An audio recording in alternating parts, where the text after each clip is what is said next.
Okay, we preparing to live stream the meeting.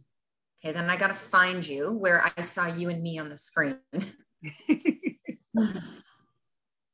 That's the fun part. Easy, but it's always interesting. Okay.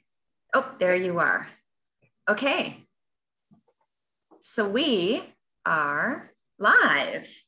Awesome. Okay, so we are live. So yay. So this is my, oh my gosh, this could be maybe only my third, SJ, my third live that I've done with, I call them my Tuesday expert chats. And so I think you're my third person. Anyways, it doesn't really matter. I'm just excited to have you here. And we are chatting all about confidence, because being in the health industry, this is something that I believe, as you and I have already chatted about in a few of our conversations, is that health is not just about what we eat, what we, how we move our body, and all the things that most people, when you say health, most people think exercise and eating, exercising and eating. And one of the reasons why I didn't want to stay in the fitness industry specifically was because many, many years ago when I was training, I was frustrated because I was training women, and some would get results and then they no longer were there anymore. They go back to where they were, or a lot of women would be doing the right things and they would just not get the results that they wanted, or they were missing. There was still pieces or something missing. Mm-hmm. And so at that time I was like, you know what, there's got to be something. Obviously it's not just eating and exercising. Those are two pieces that are important, but they're only two pieces. And so I really want to bring awareness to my community and to other women, like women in your community and, other communities out there, helping people to understand, specifically women, to understand that how we show up. And I actually talked with Andra Orchison last week about energy. And so here we are again talking about this in a different way, but how we show up in the world, and our leadership and who we're being, and not just about always what we're doing, is so important. So I wanted to chat with you, SJ, because you're all about confidence. And, confidence is something that, you could probably ask people, other people, do you know anyone that's confident? And they'll say, oh yeah, I know this person. And this is all the criteria of why they think they're confident.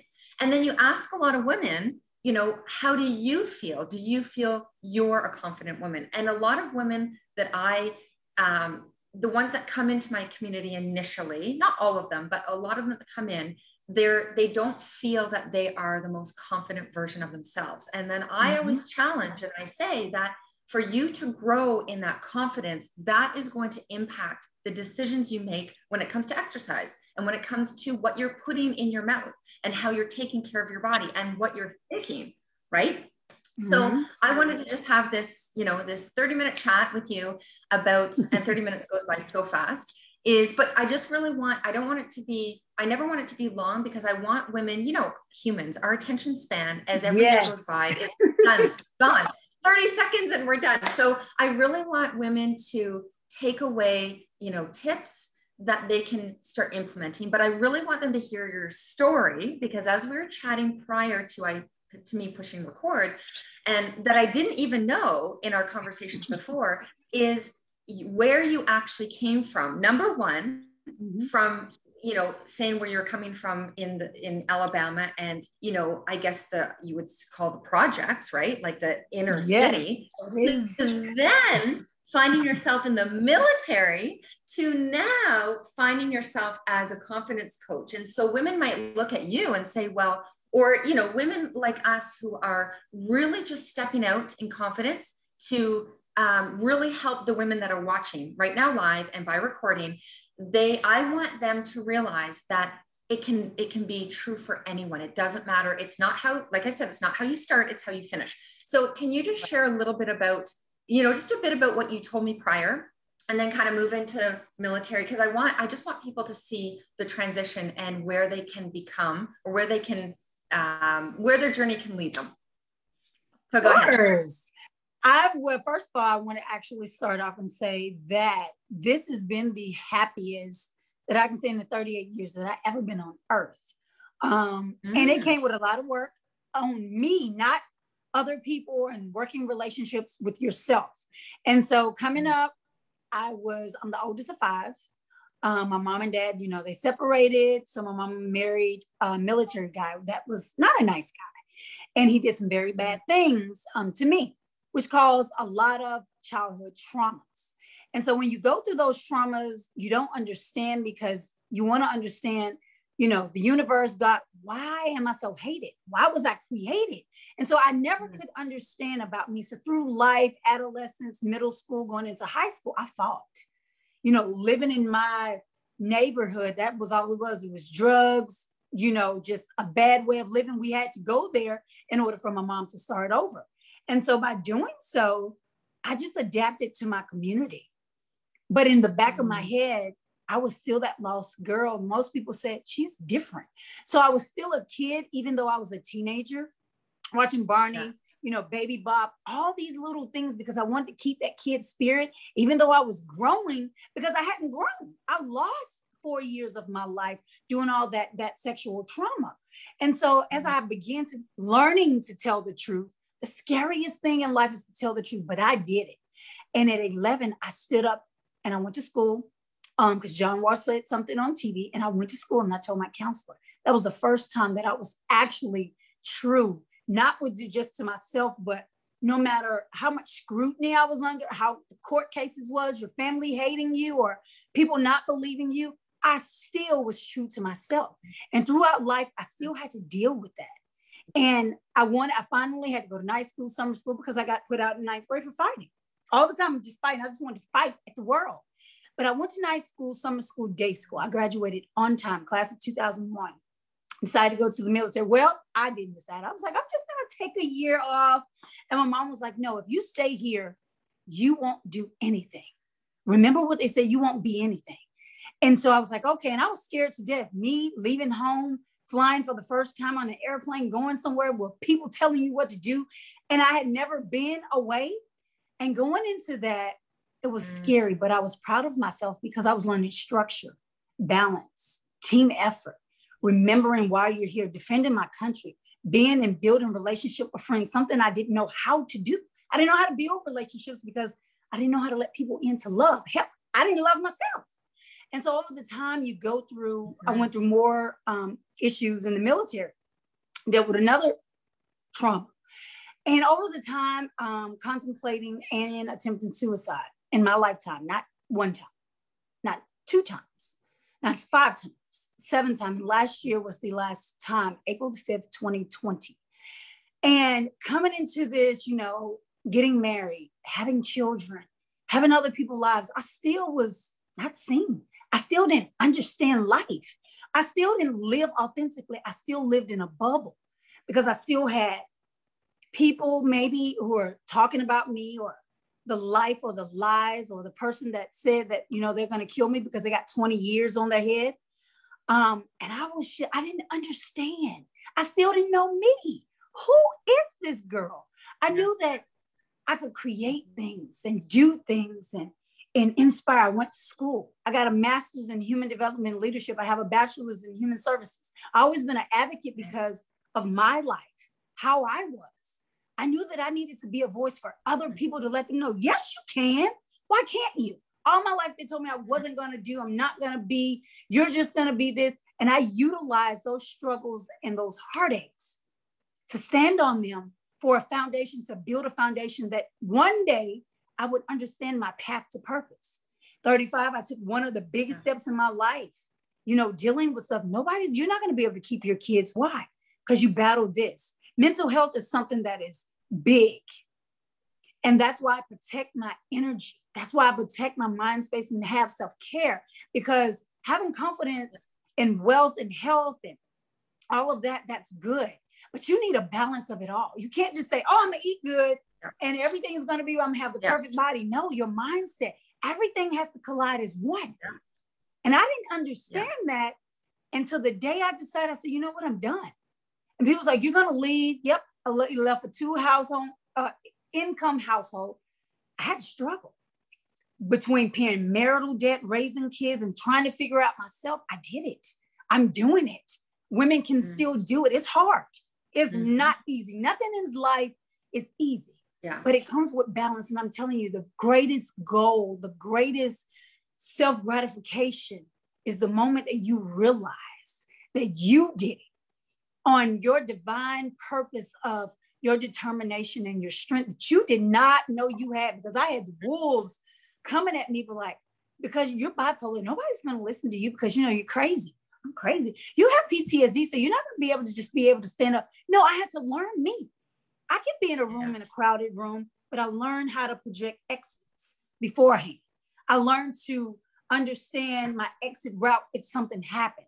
I learned to understand to take time out for me, to making sure that my breathing and how I can protecting my energy and learning boundaries with people or negative people, not allowing them in their space. I learned how to use health exercise to be able to release the stress and the strain, but also build that endurance and my strength within myself. I learned how to eating the wrong things, how can not just mess with your mind, but make your body sluggish and you feel ill.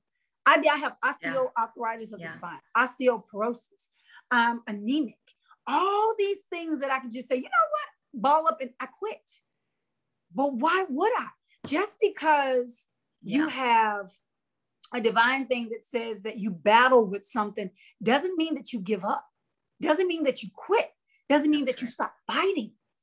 So I wanted to be able to say, hey, I want to show up authentically. How can I do that?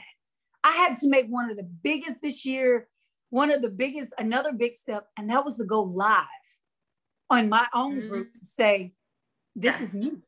This is what I battle with. You can either like me, respect me, love me, hate me, but I'm going to be able to stand in my truth because I told my story. I didn't wait for somebody else to say, she knows she deals with this, that, and that. She can't help you because she's not perfect. No one is.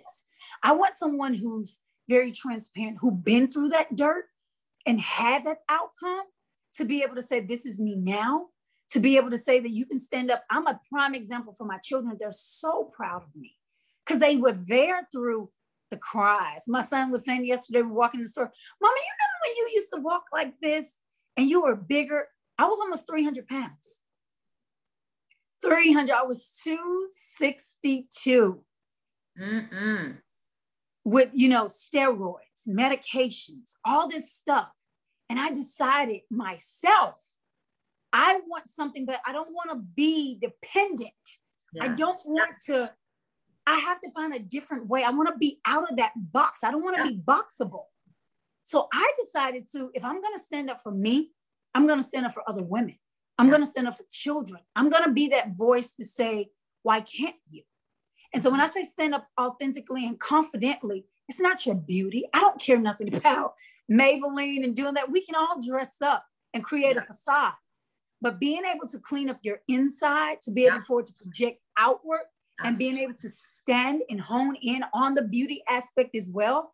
Because now I can stand and say, I fought every demon. I fought every battle. I continue to fight, but I stand strong within me. So when you're showing up transparent, authentically, with confidence in your abilities, your skill set, because you built that foundation, that is the best consolation prize that you could ever receive, is the self-gratification and happiness within yourself. Yeah. Now, what would you say then so for women that are watching that are thinking, okay, well, so how do I do that? Right? Because for most people, they don't even know where to start. Right. So what would you didn't know either. Right. So what would you say then for someone that's asking, how do I start? Because it's a process, right? It doesn't happen. It is a very big process. You have to inventory yourself. We oftentimes, when we're dealing with things, we project it on the other person. It's not them. Exactly. It's something within yourself that you're battling. So every little thing, you're just not listening. You're not doing this. And we just go in, but we have not taken to look at ourselves and say, oh, do you listen? Are you showing up for you? And so I used to just be on that high where you just throw things. And it was so much anger And it wasn't even about toothpaste or that you went to the store and then get me, bring me back my chips. It had nothing to do with that. It was all about something because I wasn't showing up for myself. And this man got to go to work every day and, be with people and socialize. And I felt like I was missing something, but it wasn't his fault. It was my fault because I was in hiding for so long and I was so afraid of the world. And I was so afraid of, being scrutinized and talked about. But once I got out there of just taking the pictures of myself and video in my life with my kids, they were like, you're the best. Like, you're super happy all the time. I'm goofy. I'm silly, but I'm an adult. Who says that you can't be that way, that you don't have to be stiff and boring all the time. And once I started to understand that and really live myself, I became more happy. And people will say, you're my favorite human.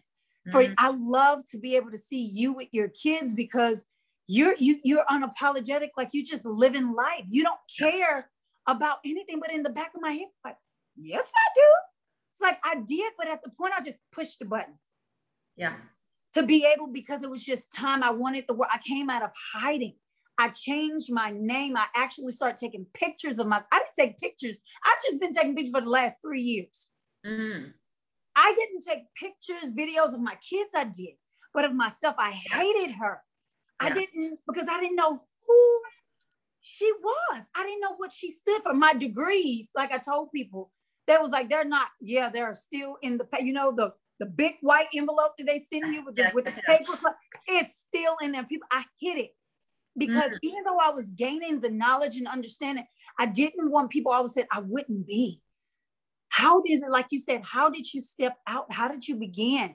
I started in on me. I had to I went to therapy. When we ended up going to marriage counseling and he quit, I stayed. He was like, but I'm not I'm a marriage therapist. It's just you. I stayed with him a year, still stayed with my counselor a year after. And he was like, you're going to go far because you're willing to work on you. You want to know, tell me the bad points that I can write. And I would take my notebook and I would listen. And everything he told me to do, I did. I learned to date myself. I learned to look at myself and spend time with myself. Because oftentimes mother, wives, girlfriends, or spouses, or whatever it is, we are so busy managing other people's lives, doing the day-to-day in our own life, profession, work.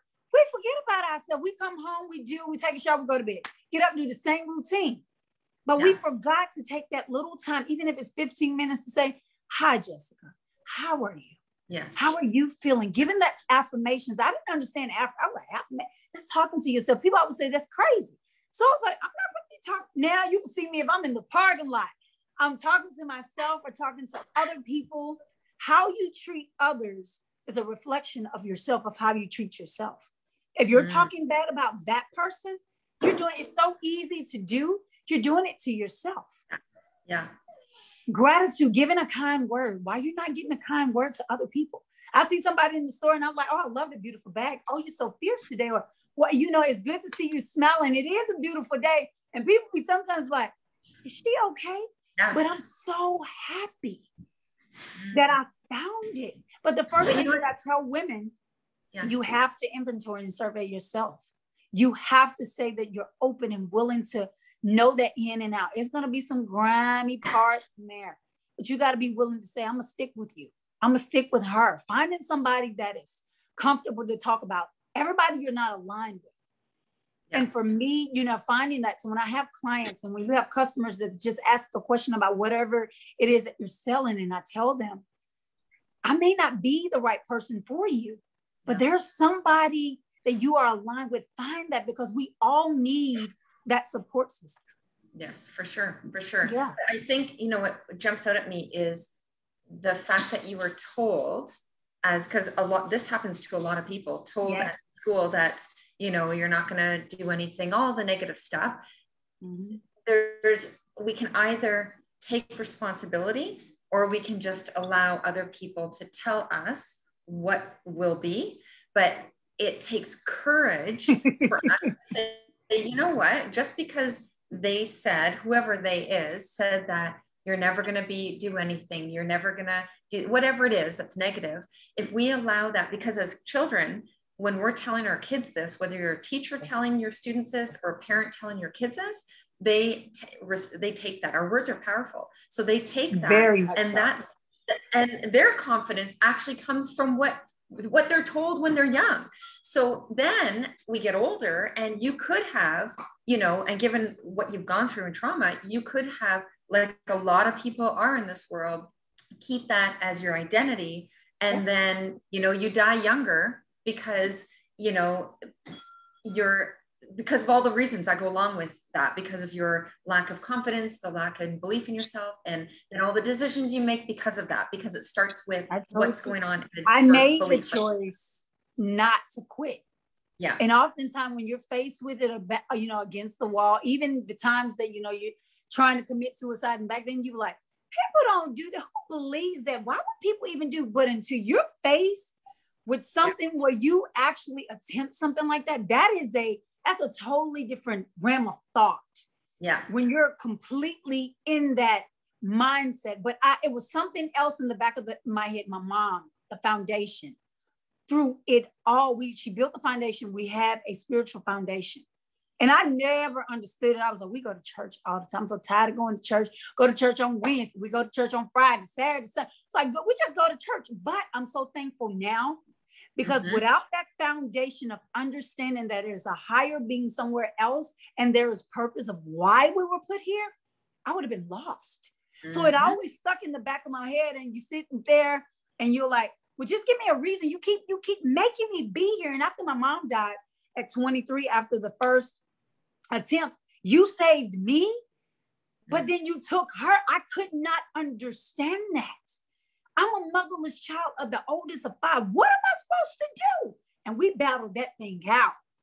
And I said some things, and just talking like you would talk to a person that is on the street.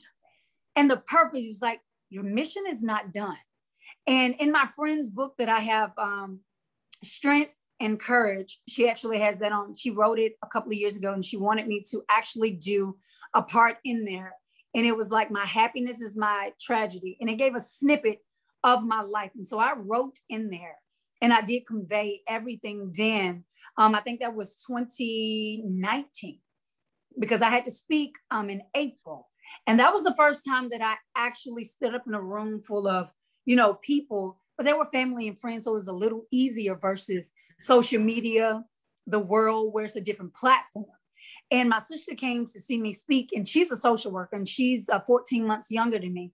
She said, this is the first time I ever seen you speak publicly and professionally. She said, normally you can be a jokester and you can bring it in, but you did it so authentically. And it made her cry, because she said, to see the person that you are now, you're not holding back. And it came with divine purpose. What is my purpose? Because I begged for it. I wanted to know, what is my purpose? I gotta know. And it was eating my soul. It gotta be something more than just waking up, going to bed, doing day to day. It has something else. Yeah. Speaking, being a leader, I was like, I don't want to do that. People don't listen. I don't want to do that. And it was dealing with, how do you deal with the backlash of scrutiny? It was like, you're not here to be able to deal with them on what they're saying about you. I put you on a mission. And then it went back to, how did Jesus do this? He talked about, spit upon, beat, crucified. The strength in it, it made me hone in. Man, if he carried the weight of the world. And I'm sitting here talking about the burdens of everyday life that I can't do. I can't stand up just to say, even if it touches one, to say that you can. Why can't you? So he put me on this mission, and I haven't held back yet. Every day that I think about it, every song that I hear, because I'm a lyricist, I'm a visionary. Yep. And you can give me a song and I can just map things out. I can just see where you can take that person. You can just plan an action plan. I told a lady the other day, she's like, I don't know where to start. Date yourself. She's like, date yourself? I don't go anywhere by myself. That's because we created that we always had to have a buddy, that we always had to do stuff with another person. You go to movies by yourself. You can go to lunch, sit at the bar and have a nice salad and a Chardonnay. You can sit and talk to the people, to get to know other people and project and just convey or say. They therapists, basically. You know, bartenders and hairdressers, they're there to listen. They're more than just being there to give you a service. Yeah. Unload. Take that time of self-care. Most people are saying, I can't do self-care. They feel like it's guilt that you're doing something for yourself. No, because we only get this one vessel, this one body. Yeah. We don't get another. It breaks down. You have to do the tune-ups, the maintenance, everything daily. You got to take your vitamins. You got to make sure things circulating, rebuilding, revamping, refreshing, all of that. Yeah. It's a life, just like you would take care of your car. You know, some guys and girls take care of their trucks and cars better than they do themselves. Yes. And I said, but you put all that money on jacking it up and pushing it out and lights, but then you just around here you just blah. I'm not understanding that. And it was like, I never thought about it that way. You want to be seen in your vehicle, but you don't want to be able to walk authentically in your vessel. That's a problem. Yes. Big problem. Yes. Yeah. To be able to understand that. So self-care. So what then? So we know that it's a progress. It's a process. We know that it takes time. We know that it doesn't matter where we've come from. It doesn't matter how we started. It doesn't matter about all the story that we tell ourselves, about why we can't do something or why it didn't work before. But we're starting with recognizing who we are now. This is why I think journaling is so important, because it's actually writing up, just being honest and writing up, who is it? Who do you feel you are now? What is it that you're happy with? What are you not happy with? What's going on there, right? Writing all that stuff down. The self-care. So then putting self-care into action, and self-care may look like, I teach that self-care isn't just about, yes, your self-care is also about what you're feeding your body, because you become that. I always say self-care isn't, going and getting mani and pedis, right? That's nice too. But how about the self-care that really, truly changes, you from the inside out, right? And that is the whole journaling process. And one of the, taking yourself out to dinner. But one of the things that I wanted to, when they kept pushing Medicare, I don't want to take it. I was like, give me a break, because you're killing my thought process. Like, it would slow me all the way down where I didn't have time to process. And I said, no. It got to be a different way. So I incorporated dance, because I knew with my osteoarthritis and osteoporosis, okay, my body is I'm getting older. It's not, in the wintertime, it's just awful. What else can I do besides, medication to be able to, have this body a long time? What else can I do? So I learned yoga. I learned to incorporate dance, but not just dance, just to dance, but to actually get my hips, my joints to actually move, learning stretching, meditating. I have to meditate. For one, I have 3 kids in 3 different brackets of age. One almost 17, 13, and then one that's 7. I need a break, because you're dealing with 3 different personalities, 3 different age stages, everything. So how do I be able to do that? Have that moment of woosah, of clarity. So being able to take that time out for myself to meditate, to write. I love to listen to music. Like I said, I'm a lyricist. So when I'm listening to a song, I hear the beat, but I also hear the word. And when that word comes in, or those words and those lyrics, I love country music because it tells a story. And when it tells that story, I drift. I go away, and I could be cooking, even driving, which I'm glad we're on autopilot when we're driving, especially when you know the place. Because anyway, you're like, man, how did I get here? But it takes you in a different zone to be able to be knowledge. When it comes to self-care knowledge, read something. I don't give a doggone if it's the newspaper, the funny act, something to keep your mind sharp, understanding how you're doing that. That's self-care of your mental. Doing little things of understanding, remembering words. I have a short-term memory. So understand that's self-care. Learning, what it is that you're listening, speaking, all the things that it is that you're learning, opening up those chakras because for so long, like I said, for those 35 years, it was closed. I could write, I couldn't convey, but I was afraid, or I can fight.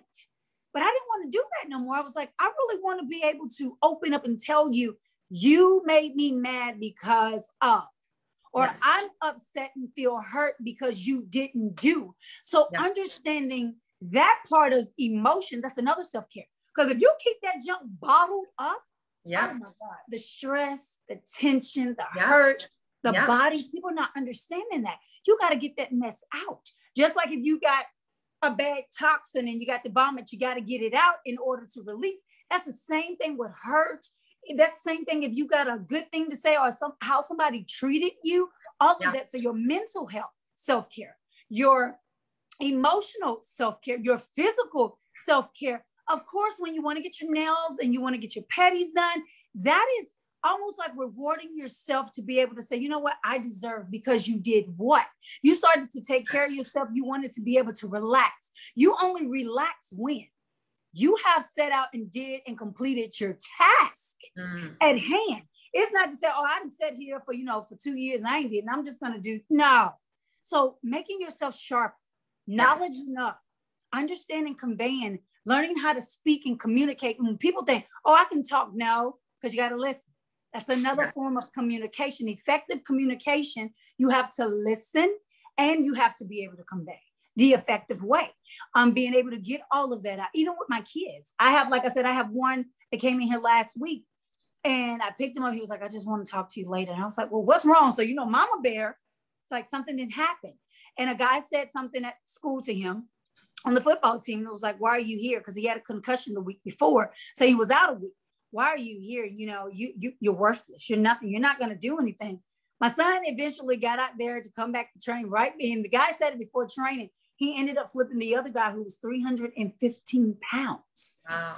And one of the things that they had to do to be able to show my mark, I am suited to be here. That guy just turned and looked. He never said anything else to him to be able to say that you're not his skill set and ability, just because he's been out a week from a concussion. Now that he's back, you're new here. So, and I was telling my son, I said, you let that get in your head. I said, you always never let nobody take your dignity or thinking that they have your skill set. Yeah. You don't have to prove anything, but once you showcase that, let everyone know. Oh, and that's with us, being able to show up sharp, being able to be authentic, being able to show your boldness and your fearlessness, to be able to walk in your boss's office and say, you know what? I think I deserve that $10,500 raise. Because you know what? I've been sitting here studying with Susan and she's getting ready to leave. I learned how to do this within 6 months. She even let me, manage all these things on the week basis by myself. Not only do I know how to hold the accounts, but I went back to learn, to refresh all of this. That's showing that your ability, that not only were you coming here just for your job, the reason why you went above and beyond. Yeah. So then you can stand up confidently to be able to say why you deserve what it is that you deserve. So in your life, if you want to be able to say that I'm ready to stand up for myself boldly, more confidently, not just professionally, but in my personal life, then you got to be willing to do the work, to be able to say, I'm ready to do the hard stuff. Yeah. Amen to that. Amen to that. So, I guess as we close off, that would be,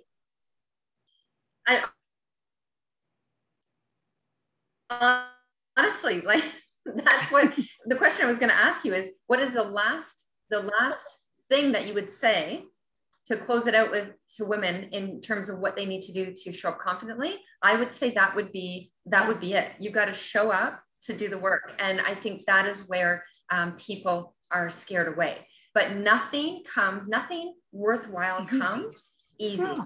It takes the effort. If you want to be healthier, you need to put the effort in. You need to invest time. You need to invest finances. Like it just is the way it is. It's a lot.